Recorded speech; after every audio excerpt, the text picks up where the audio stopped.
Halo Sobat Mania, kembali lagi di BRC Official, ada kabar menarik nih mengenai PSM Makassar, mengawali musim kompetisi 2024/2025 dengan ujian berat. Pasalnya, selain jadi tim musafir, sejumlah pemain pilar mengalami cedera. Tentu, hal ini mengancam kekuatan tim PSM Makassar, dalam menghadapi laga perdana melawan Persis Solo. Cederanya beberapa pemain pilar, seperti M. Arfan, Adilson Silva, dan Reza Arya, tentu menjadi pukulan telak bagi PSM Makassar. Berpengaruh pada solidaritas tim, situasi ini, tentu menjadi tantangan besar bagi pelatih Bernardo Tavares.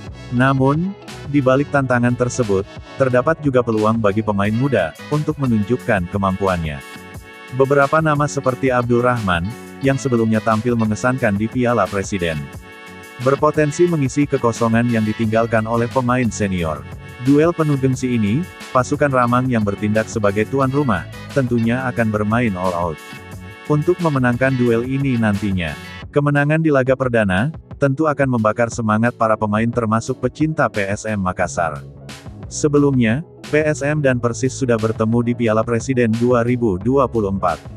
Laga tersebut berakhir imbang dengan skor 2-2. Penyerang sayap PSM, Abdul Rahman mengatakan, timnya sudah siap menghadapi Persis Solo. Dia pun mematok target kembali mencetak gol ke gawang Laskar Sambernyawa, sekaligus mempersembahkan kemenangan untuk pasukan Ramang. Persiapan untuk saya sendiri, sejauh ini kan untuk fokus lagi untuk melawan Persis Solo, dan mungkin itu pertandingan perdana kita untuk BRI Liga 1.